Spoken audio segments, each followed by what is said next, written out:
This episode is brought to you by VPP Simplified. Now you can get element by element tracking and guidance for your VPP journey. Every aspect of the VPP requirements in one easy-to-use interactive spreadsheet. It explains every sub-element in detail, contains an easy-to-read stoplight so you can track current status for each sub-element. It provides you with a 3-step verification for completion of each sub-element.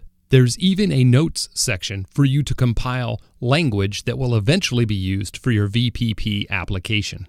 It even comes complete with graphs to show current state and track your progress moving forward. Look, achieving VPP star status can be tough, but understanding what it takes to get there can be simplified. This VPP Gap tool will help you do that. Go to vppsimplified.com for more information. Welcome to the Safety Pro Podcast, where we help you manage workplace safety one episode at a time. And now, your very own Safety Pro, Blaine J. Hoffman. Welcome to another episode of the Safety Pro Podcast. Today, I want to talk about something that, I think it plagues most professionals. I know I struggled with it for years in the consulting business, and that is, how do we manage our time? How do we manage all of the tasks and projects that we have, in front of us? So, I searched around, I looked for different tools, I used different apps, and, I never gave a whole lot of thought to journaling. I had this misconception about journaling where, I had to get a robe and some slippers and a fireplace at the end of the day with, a hot cup of tea and sit down and start off every entry with, Dear Journal. Well, that's not actually what journaling is. I did some research and I discovered several different journals. I tried different ones. I even tried just a regular garden variety steno pad, and, nothing really seemed to click. I didn't like either the form or structure, or just lack of form or structure. So I stumbled across a company that had, I saw it, actually it was an article that I saw about a company who was going through, the two founders were going through a similar struggle, and it's the Best Self company, or Best Self Co. is what it is, bestself.co.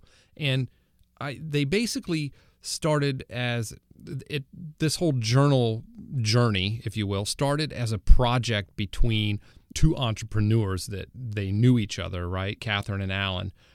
They basically wanted to find a way, similar to me, find a way to come up with a journal that took the best from different types of approaches and combined them into one. Of course, despite working long hours and on their various projects, it felt like they were literally running on a treadmill. They would work all day, every day, and not feel like they were getting anywhere. And, a lot of us go through that. At the end of the day, we feel tired. We know we were busy, but then we look and go, what did I actually accomplish? Did I move the needle at all? And that's key, when, especially in safety, as a safety professional, if you're managing safety, or if you're a manager in a business, you want to feel like the work that you've done for the day was meaningful, that it actually created some progress for your programs, your projects, or your business. So that was, that resonated with me because it's a struggle every day going into work or working with a client, and, a certain amount of catch up that you have to go through with the client if you haven't been to their site for a month, or you haven't been to a project site for a while. Stuff like that. You kind of got to get your traction first, and then by the time you get ahead of steam, the day's over, or people are leaving, or another shift change, and you start all over again the next day. So feeling busy but not productive was the struggle, right? So these two folks, too often they would experience that same sinking feeling of finishing a day and being completely unclear about their accomplishments and, if they really moved that goalpost, right?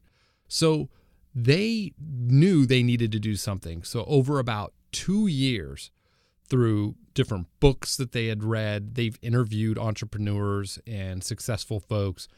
They attended conferences with some of the most successful and high-performing people in the world. They put together these ingredients to success and what they needed, what they themselves needed to do. And they learned what differentiates outstanding performers from the average person. And that was the ability to plan, effectively execute, and of course, track their progress. So top performers create daily rituals for success. And that's the one key thing, the daily routine, especially the morning routine. That's a big one, just getting started. So when Catherine and Alan began to model those principles, these tricks and rituals that for themselves, things started to turn around in a big way, okay? And so much so they ended up, quitting their jobs and becoming full-time entrepreneurs. The reason why I'm telling you this is because I found that when I read this article, their story resonated with me. I was an entrepreneur, owned a couple of businesses, franchises as well. I was, struggling like most folks, trying to organize everything and figure out what's most important for me to focus on this week. So that resonated with me. I looked into their little journal. So what they did is, after about 2 years of this, they used these practices every day. They kind of put them into a book, a journal. And I have a link in the show notes to the journal that I'm talking about. So this self-journal is what I use, and it's really good. The beginning of the journal kind of explains the sort of the 6 principles. I'm just going to read a couple of them to you right from the journal, because it really set me down this path of organizing my projects. And at the time when I was consulting, each client was a project. I was doing something very specific for each client, right? So I would do one of these for each client. And it's very, here, I'll just get into it and I'll explain it. You can use these in your workplace as well. You can use these in your job if you're a consultant, or if you're a safety manager, supervisor. You can use these principles. You can use a journal like this, and I'll explain how. Basically, the first principle is craft a roadmap, okay? So here's reading a direct quote. Goals are meaningless without a plan on how to achieve them. Create a roadmap toward the life that you want by defining your goals and then building a path toward them. And what they're talking about in this journal is what's known as the 13-week roadmap. This is the thing that sold me on this journal when I first decided to go ahead and pull the trigger and order this journal, is the 13-week roadmap. And I will explain how a 13-week roadmap can be used for your projects, your initiatives, things like that. I'll give you very specific examples. Continuing on, the 13-week roadmap is designed to help you break down goals into actionable steps. Now, if you recall a few episodes ago, I put out a setting goals and objectives using the SMART method. It's mentioned in this journal as well: specific, measurable, achievable, relevant, and time-bound. So take a big lofty goal of, we want to reduce injuries. We want to get to 0 accidents. We want to increase employee engagement. Very noble goals, but they're too lofty. We need to get specific with, what are the strategies we're going to use to achieve that goal. We want to reduce injuries. Perfect. We need to break down the strategies we're going to use. The 13-week roadmap will help you do that. And I'll get into it here in a minute, but I'm going to continue to read. The journal fills the gap between goal setting and goal achieving by giving you a system of execution that will guide your performance and track your progress daily. That right there is critical. And that's what I was missing in most of these journals. They provided templates for me to use. And, I just wasn't happy with them. It was a glorified calendar on paper. I mean, if I wanted a place to just write down a daily to-do list and some, scheduled events, I have, digital means of doing that. I have my MacBook. I've got, the iPhone. I can put my calendar events down and schedule my month out that way. That's not what I was looking for. So the roadmap really sold me. Now, They tell a little story at the beginning of the journal I think I should share with you because, again, it kind of gives you an idea of where they're coming from, the rationale for this system, right? They call it the 20-mile march. To reach greatness, you must focus on consistent and long-term personal performance. And in the book, Great by Choice, author Jim Collins shares the story of two explorers.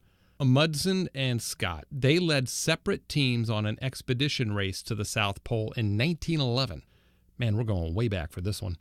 The journey there and back was roughly 1,400 miles, which is the equivalent to a round trip from New York City to Chicago. While both teams would be traveling the same distance as each other through extremely harsh weather conditions, each team took an entirely different approach to the journey. Scott's team would walk as far as possible on the good weather days and then rest up on the bad days to conserve energy. Conversely, Amundsen's team adhered to a strict regimen of consistent progress by walking 20 miles every day, no matter what the weather. While on good days, Amundsen's team were very capable of walking further, he was adamant that they walk no more than 20 miles each day to conserve their energy. Now, which one do you think succeeded? Which team won? The team that took consistent action. By taking consistent action every day with a 20-mile march rather than spurts of inconsistent action, they made it to the South Pole on schedule. And by the way, Scott's team that only traveled on good days ended up dying on the journey. So what I got out of reading this little one-page story here is that every day, consistent action that you take is what's going to help you achieve your goals. That brings me to the 13-week roadmap. Now, this is something I have used myself. I still use it. I can attest to it. It's the only reason why I'm talking about it. The 13-week roadmap, I started using it in consulting, and it really helped me stay focused and progress towards achieving my goals. I help companies get ready for their VPP certification. Their on-site audit, submitting the application, the whole bit, right? And that's a pretty lengthy project. That actually, most of them on average were 18 to 24 month, engagements. So I would start with a company and, anywhere from 18 to 24 months later with monthly visits, 3 to 4, even sometimes 5 days a month, each month with these companies. So I needed something to help me manage and track the progress for each of those companies, those clients, and where we were along that journey, and help me stay organized and stay focused as I go back the next month for the next week I spend with them. It was basically I had to pick up right where I left off and start by tracking what progress they had made since I left them. So, this tool really helps, okay? And of course, you listen to the podcast, about the VPP Simplified Gap tool. That sort of was the framework for what we focused on, what we assessed, what we looked at, the work that needed to be done. But this 13-week roadmap, I'll explain it to you how you can use it for your projects. You say, we want to increase employee engagement. We want to reduce injury or illnesses. We want to get to 0 injuries or illnesses. We want to partner with OSHA. Whatever it is, whatever your goal is, I'm going to show you here how I break it down. First, forget about setting, year-long goals. Instead, focus on these like quarterly accomplishments. I even hesitate to say quarterly because you don't have to start it at the beginning of a year, which is great about this journal. No dates. There are no dates in this journal or any of the pages that you track, your 30-day progress, things like that. Because you can start at any time. And the other thing that was perfect for me was I would go to client A in January and work for 4 or 5 days. I wouldn't go back until February and work another 4 or 5 days. But in between, I had other client visits. So, use traditional calendars or traditional journals. They have January, February, March. I had the days all filled out. It didn't really work for me because I'd be skipping whole months. So I'm able to pick up week 1 would be in January for this client, and week 2 would be in February. But on paper in my journal, they would literally look like they're successive weeks. So it kept me focused. It was easy to track. So I loved that they don't have the dates actually already printed in this journal. So The 13 weeks or 1/4, right? So if you think of, instead of year-long goals, you get these, smaller 13-week accomplishments. These can be used to hold you accountable for your long-term goals. So remember the SMART method of goal setting, establishing safety and health goals and objectives, right? You have this lofty goal, you have to break it down. Well, each of those can be mapped out, this 13-week roadmap. You focus on those, you will achieve the goal. And it's everyday, consistent, everyday actions that you can take in manageable chunks where you can see an end in sight. And that is key. Some people get bogged down with this lofty goal, the BHAG, right? The big, hairy, audacious goal. But when you go through that SMART method, jump back a few episodes, you'll catch the one I'm talking about, how to establish safety and health goals and objectives. And the bonus episode that I released explaining even further a specific example a listener sent me an email on. You listen to those and you'll know what I'm talking about. But this 13-week roadmap is what you can use to capture some of the actions that need to take place. And the reason is this, by giving yourself 13 weeks, that means you can focus on one goal at a time, knowing that the next 13-week period or the next quarter can be used for the next goal you have in mind. Or you can if you have a team, which now I'm a part of a team, a great safety and health team, we can divide these goals and tackle them concurrently. The caution I have for you on this is if two or more of you are achieving goals towards, small accomplishments towards a common goal, that's fine. But if you rely on the same resources to get things done, like maintenance or the engineering department or whatever, and you're both or 3-4 team members running concurrent sort of activities, if you're all taxing the same resource, it could take you long. You get frustrated. You end up competing against each other and say, well, I've got to get my goal done. And so, well, so do I. I have to get mine done. You just created a silo within your team where you're competing against each other for the same resources. So it's always a good idea to kind of have 2, 3, 4 of you all rally around one activity at a time, marching towards that common goal. It's always a good idea. More often than not, teams are tasked individually with what would you like to work on, or what, here you have this program, so you should be working on this, and hey, you have that program, you should work on that, and go to it. And you have several people trying to work and improve several programs concurrently, and you might be competing for the same resources, time with supervisors and management, meetings, training, travel to do things, budget issues. You set yourself up for failure in that regard. That just a cautionary tale. Just watch that, okay? The purpose of the short-term goal is simply to motivate you into taking action today, right? Today, and not procrastinate, because we now know our time is limited. We've got this 13-week roadmap. I approached it the same way. I had a 13-week roadmap, but the times between my client visits, I didn't count. So when I was there on day one, it was 100 miles an hour. We had to move fast and break a lot of stuff. I didn't have that much. I had 4 days, 3 days sometimes with that client. I wouldn't see him for another month, right? So it was push hard and stay consistent with the actions every day I was there, and then make sure I left them with some action items, and then boom, come back the next month and pick up right where we left off, hit the ground running. And this 13-week roadmap really helped me do it. It's just the 13 weeks had 3 weeks in between them. So the other thing that resonated with me is the 13-week roadmap. It actually uses a goal-setting system. It follows the concept of setting specific, measurable, achievable, relevant, and time-based goals, SMART goals and objectives. Again, I keep referring you back to my previous episodes, but that's, I knew I was doing that, and that's something we should be doing. This 13-week roadmap fit perfectly, okay? So the 13-week goal-setting roadmap, it helps you set smart goals, right, that can be broken down into actions that you will take on a daily or weekly basis. The journal simply serves as, your daily reminder of a focused vision to track your results. So there are 3 stages to creating your 13-week roadmap. One we could put in the category of result is it's setting high-level targets that you wish to hit. For example, it could be a certain reduction in injuries or illnesses.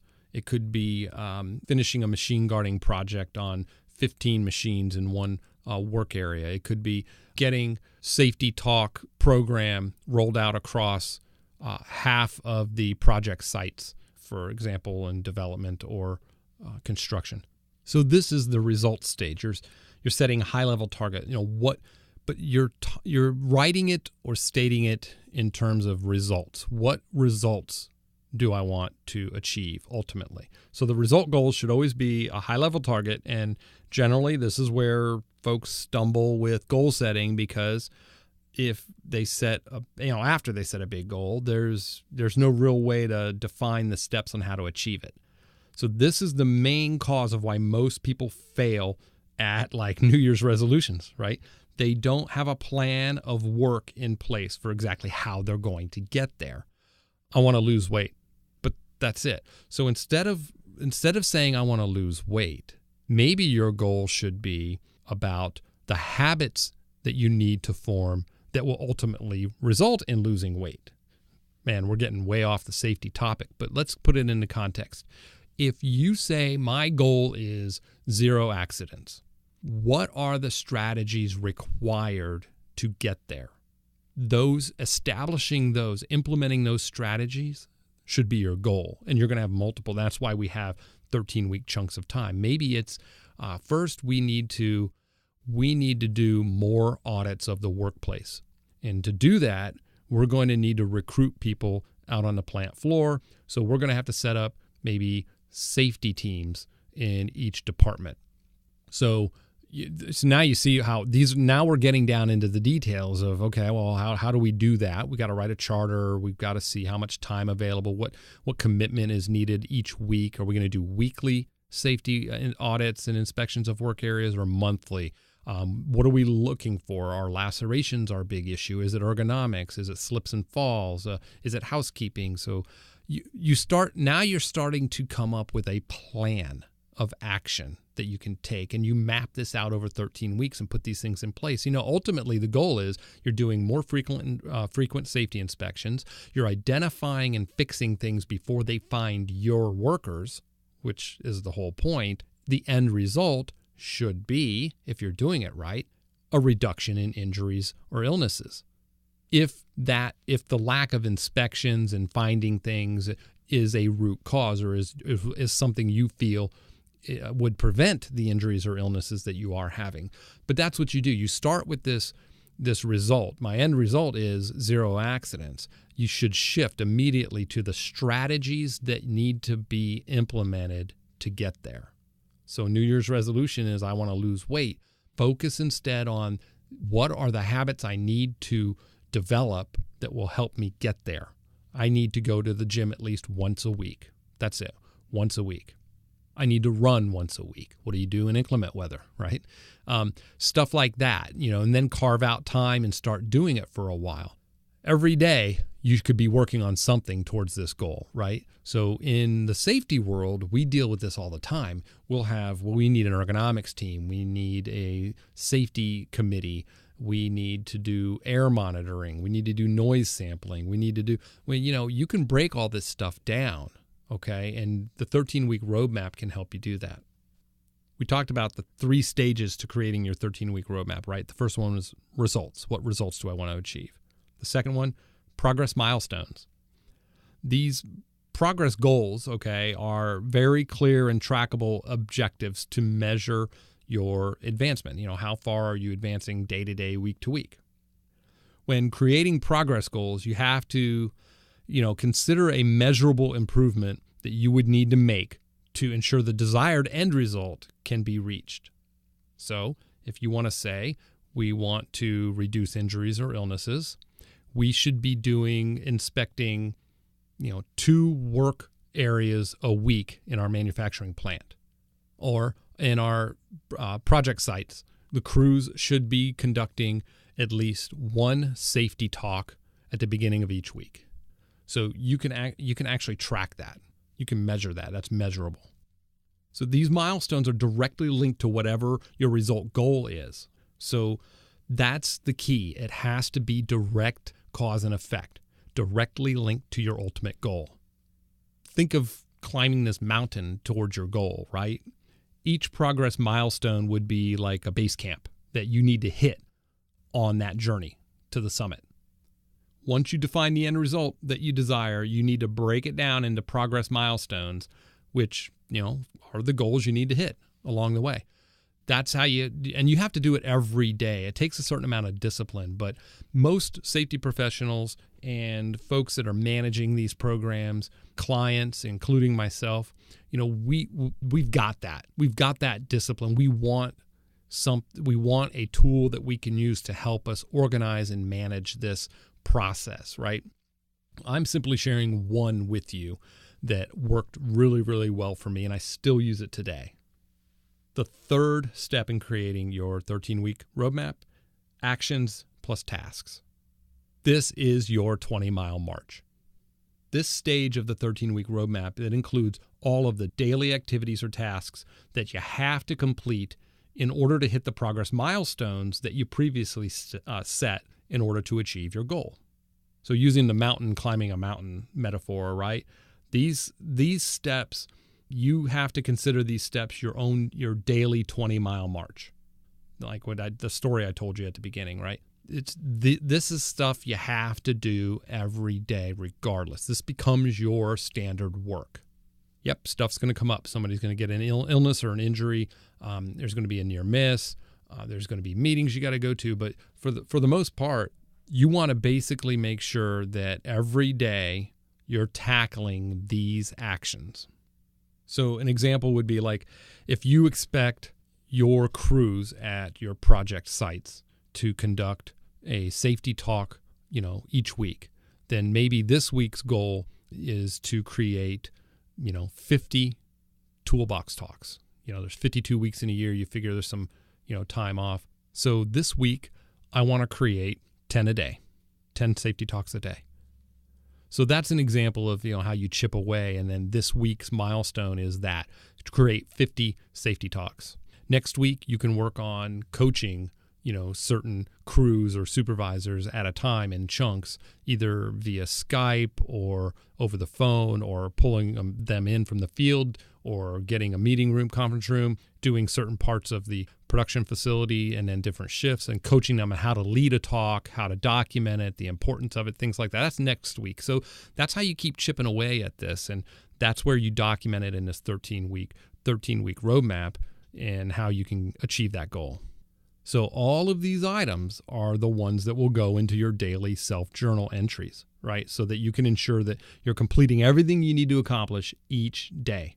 So by knowing the needed daily action steps you have to take, you will also have a clear idea of what you can delegate or outsource to other people. This will allow you to focus your time on your highest leverage activity. So the purpose of creating a roadmap is, I'm sure it speaks for itself, but I'll give you a little bit of insight, right? In the aviation industry, there's a guideline known as the 60-to-1 rule. It explains that if you are 1 degree off your designated course, you will miss your target landing spot by about 92 feet for every mile you fly. This amounts to 1 mile off for every 60 miles you travel. So the longer you travel, the further off course you're going to be. So the same logic applies for your goals in just not just in business, but in life as well. By being disciplined and taking strong, consistent action in the right direction, you will get to exactly where you want to be. By planning your goals ahead of time and taking actionable daily steps, these steps to accomplish, on your own personal 20-mile march, you will arrive exactly where you want to be on schedule without being burnt out either. So that was the thing for me, is actually feeling like you accomplished something toward, you got a little bit closer to a goal. You moved that needle every day. This is why creating goals and setting clear, measurable intentions is so critical. The 13-week roadmap, you can use it to take huge goals, create actionable steps, complete them over a defined time period.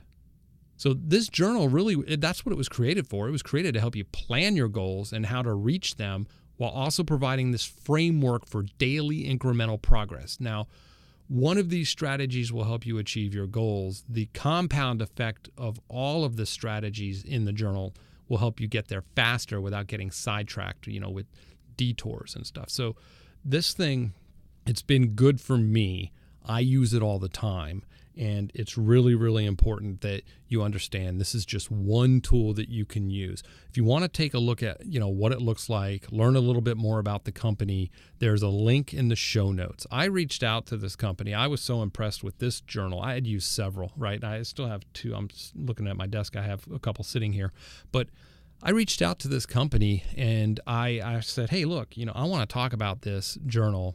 And I don't mind sharing it with people, especially safety professionals. I get questions all the time about, I understand safety. I understand OSHA regs. I understand all that. But man, how do you manage all of this stuff you got to do? It's like my task list, my to-do list is like crazy. It keeps getting longer. I never get anywhere.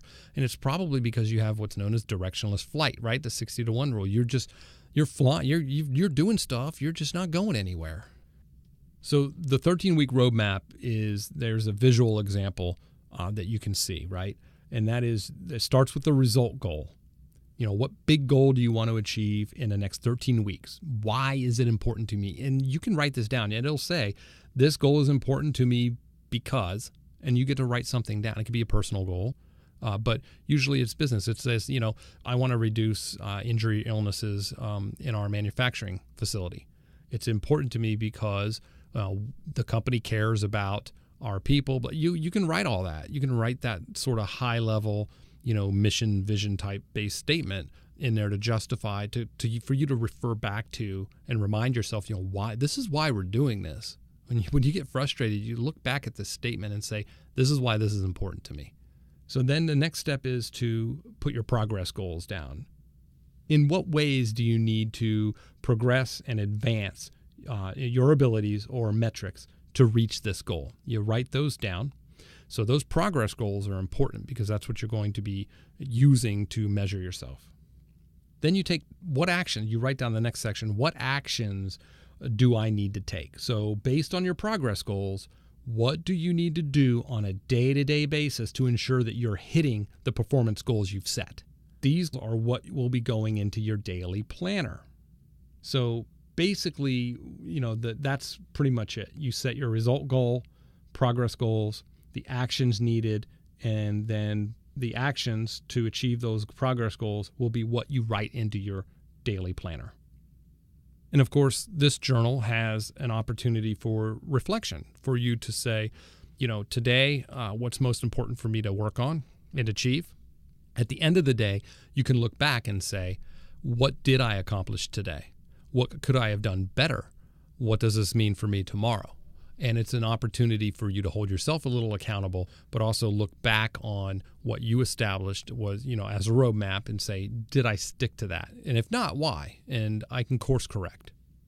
There's also, of course, the notes section for notes and ideas, right? It's blank paper.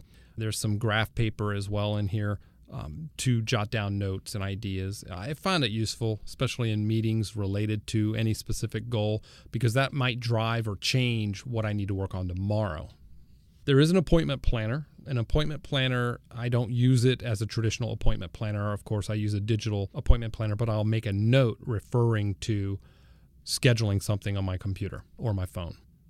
So there you have it, a quick overview of the journal I use to help me stay focused and for me to actually engage in the daily, consistent actions I need to take to achieve my goals.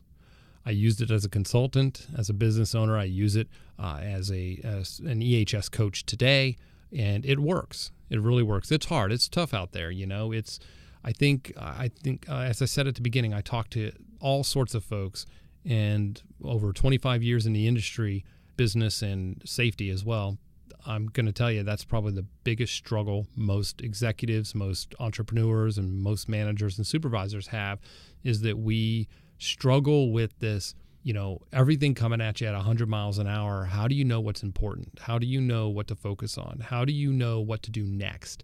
And at the end of the day, all that work I did it even mean anything? And it's important. You don't want that directionless flight. You don't. It's going to result in burnout. You're going to resent your job, your position, your supervisor, your coworkers, your company. You're going to hate what you do. And nobody wants to do that. It doesn't matter what you do. People want to feel like at the end of the day, they contributed something meaningful, or they were a part of something meaningful, something that it means something to somebody at least. So make sure you start off on the right foot. Make sure you establish these goals, and your 13-week roadmap will help you lay that daily action that has to take place to achieve those goals. Go back. I encourage you to listen to How to Establish SMART Goals and Objectives, Safety and Health Goals and Objectives. Listen to the bonus episode. It's not that long. I think the bonus episode's like 15 minutes, but I responded to an email that I got asking about, hey, what if your boss says, our goal is 0 accidents? And you just go, oh, great. Oh, man, I got to figure this one out. I explain real quick how to do that. So this is how I did it. This 13-week roadmap in this journal is how I did it. So they're great folks. I reached out to them about, sharing this journal, and they provided me a link that I can put in the show notes that you can use to read more about this journal. So please check it out. Let me know what you think, and keep those emails coming. This was a topic request from a listener, is that, how do you manage all this stuff coming at you? This is one way I do it. I use this self journal. It's a good looking journal. I'll post a photo of some of the way I use the journal, and I'll share those with you as well. Keep those emails coming. I love hearing from the listeners. The show, man, it's grown like crazy this year, and I didn't expect it to. It's a very niche podcast. I mean, it's not as sexy as some of the other podcasts out there. I mean, I appreciate everybody listening. Everybody that listens and takes the time to listen to this podcast, I really, really do appreciate you. I mean that from the bottom of my heart. Please reach out, shoot me an email. Let me know if you would like to hear a specific topic, explain a particular regulation or OSHA reg, how I would deal with something, or what I've seen in the past. I love sharing this information and learning from all of you as well. So this episode dedicated to all of you that are looking for ways to improve how you manage these day-to-day tasks. And until the next episode, be safe.